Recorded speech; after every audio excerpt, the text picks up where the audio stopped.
I've had the opportunity to work on Sukuk issuances since 2005. So it's a space that's very close to our hearts here. And in the recent past, what we've seen is also a significant interest from issuers to invest and issue in green and sustainable formats. And we've had the opportunity to work on various different issuances from green to social to sustainable transition and even blue bonds. And in Sukuk format in particular, I think we've, in addition to the great work done by Islamic Development Bank and the Republic of Indonesia, we've seen ESG issuances from banks like Saudi National Bank, Kuwait Turk, and corporates such as Saudi Electricity and Etihad and MAF.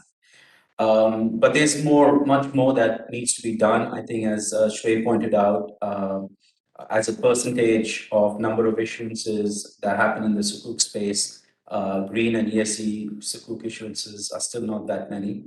And after, obviously post various conversations we have with issuers, there are a few aspects that we've identified as key issuer considerations. One for green in particular is obviously identification of available green assets and the use of proceeds. That's been restrictive for certain issuers, including one we worked on in the recent past that had a cap of the issue size they could contemplate when they're doing a green issuance.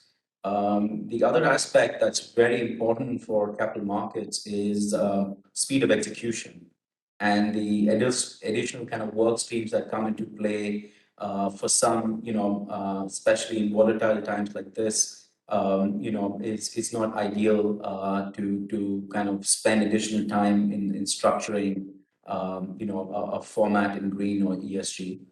Additional costs are, obviously one of the other considerations that issuers look like very closely.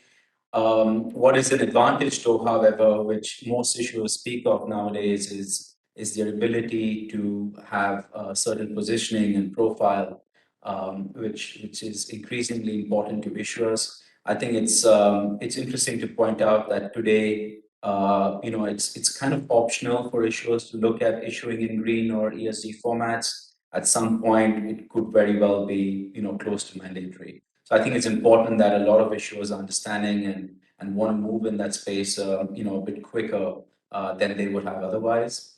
A couple of other considerations: investor diversity, and for Middle Eastern issuers, we haven't seen as much investor diversity come in if they issue in green or ESG format, or very minimal diversity yet. I think that will grow as more and more funds who focus on other regions as well allocate a larger percentage of their investment mandates to ESG only issuances.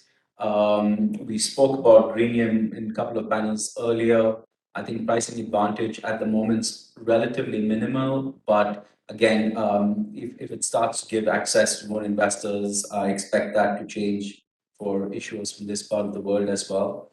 And then I think the last thing I'd point out is it is not necessarily the right format for debut Sukuk issuers, because there is already a steep learning curve in being able to issue in Sukuk format. And then when you add to that the additional work streams that come into play for them to issue in green or ESG, it is not something that most issuers can manage within a certain time frame, right? So I think what we will see as the number of Sukuk issuers itself grows, you will see as probably a second or a third issuance, most of them have come back to us asking for the ability to be able to issue in green or ESG format.